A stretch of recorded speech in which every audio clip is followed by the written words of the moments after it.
Raghunath Seth asks, which is the better way to invest in equity, directly in stocks with the help of a stock research service like the one provided by Value Research, or in equity funds?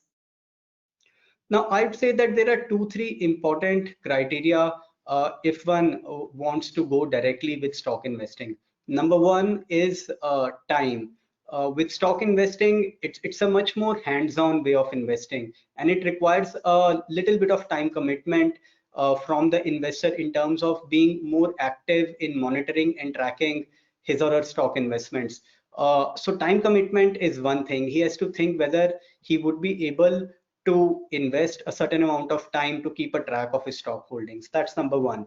Second is the inclination and curiosity to track businesses, to know about businesses, how they make money, what's going to keep them ahead of competition in times to come.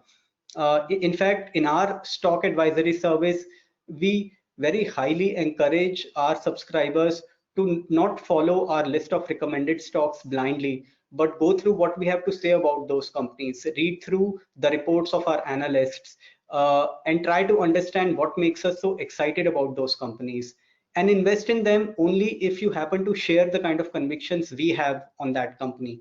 And by the end of it, if you're not able to develop a similar kind of conviction, then maybe you can give a pass to that stock. So really, it's very important to have a certain degree of inclination and curiosity to learn about companies, learn about businesses. And in that sense, it could be a thoroughly engaging and an enriching exercise. The third important parameter is temperament, because irrespective of your convictions, at times your stocks can go through deep phases of correction, and you would need to hold on to your convictions as long as the investment thesis is intact. So you need that kind of a temperament to go through such phases without getting too unnerved.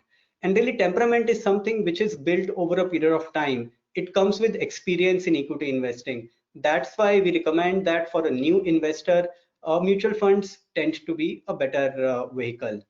Now, the last thing that is needed is a certain threshold scale of investment to be able to build a reasonably diversified portfolio of at least 12 to 15 stocks.